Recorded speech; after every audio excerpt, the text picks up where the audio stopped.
What's up guys, I want to make a video really quick showing you a 3x3 floor piston door.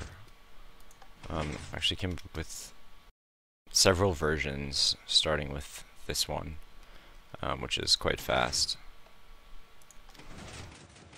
This is version 2.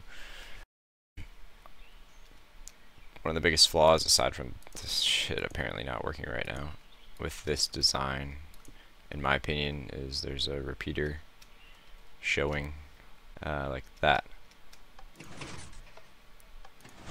So screw that. Screw you. Screw all of that nonsense. This is the design that I'm going to show you how to build really quick.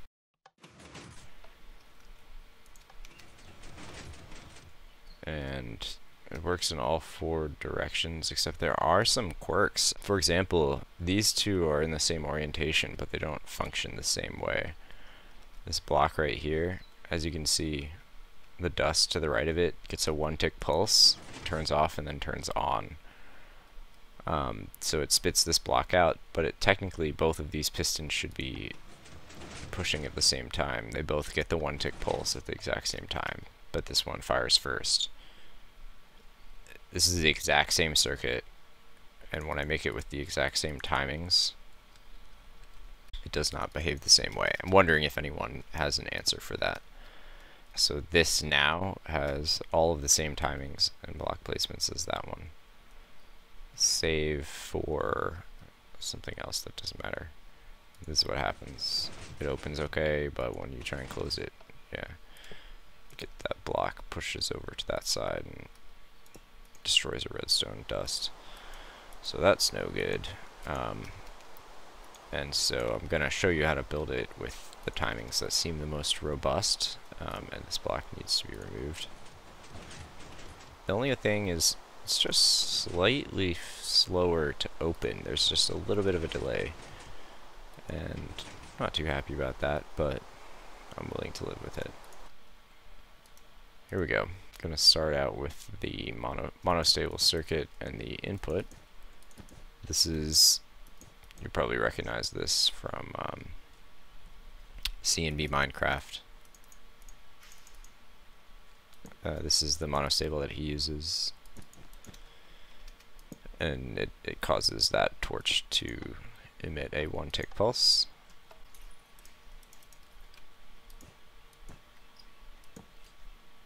So it's going to pulse that dust one tick. Yeah, so on top of that torch is a block with a dust, and it's adjacent to this front piston. From there we go blue, taking the signal in this direction with a repeater 1-tick. 2 blocks above here with dust, and this is a little bit roundabout, and for that I apologize. I wasn't really able to think of a way to get this part of the circuit any smaller, so that's the best we're going to do. Signal comes 1 tick here into here, and this gets powered after that guy. Anyway, what's going to happen is this 1 tick is also going to form a T flip-flop or a flip-flop right here, and we have to use sand. You've probably seen this exact same sort of setup, but because of the proximity of the rest of the blocks, this is how we're going to be doing this. So when I press this button, this is going to flash, and then it's going to turn on, like so.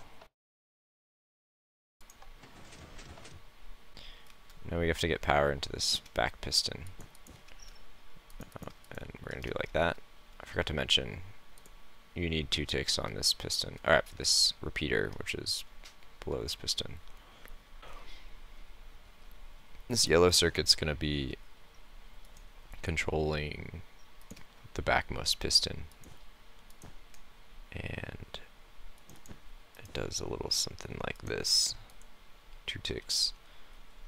2 repeaters on, well, 3 ticks between the 2 of them, So 1 tick, 2 ticks into this block, powering the dust below, toggling this torch, which toggles this torch, which affects this piston back here. Let's see what that looks like.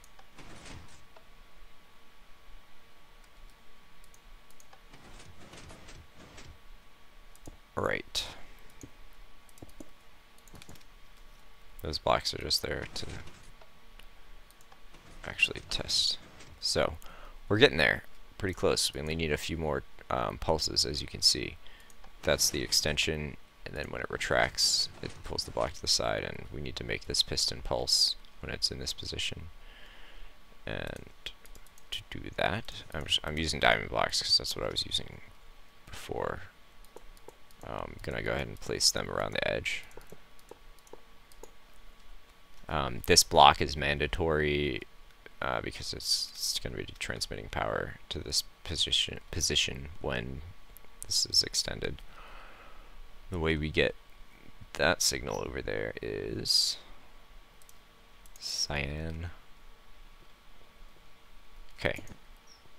Repeater, block, dust, block, torch, block, torch, block, block, dust. Okay, that dust powers that block. Here, I'll show you what happens now. That, and we just need to pulse this piston one last time at the end. So the way we're going to do that is by placing a block over here with a torch on it. This torch will be affected by this dust. So at the point when this dust is on, torch will be off. It's also going to be controlled by this dust, and those they can't connect. If they connect, this wire stops powering that block. So block here breaks these two, and this will receive power from this torch like that, and this is on 3 ticks. So yes, that is the full circuit for the double extender, block saver, open close part of the circuit. The rest is just extending the signal around. If you place blocks in exactly this way, you will have 15 blocks of redstone dust, and we're going to send the signal in just like this. That's going to be on 2 ticks. The reason why that's on 2 ticks is if it's not, we get a 1 tick pulse, and you have basically some extra piston noise that's not necessarily desirable. So, that's it. Hope you like it. Let me know what you think. Let me know if you want to see some of the other nonsense I have going on in this world.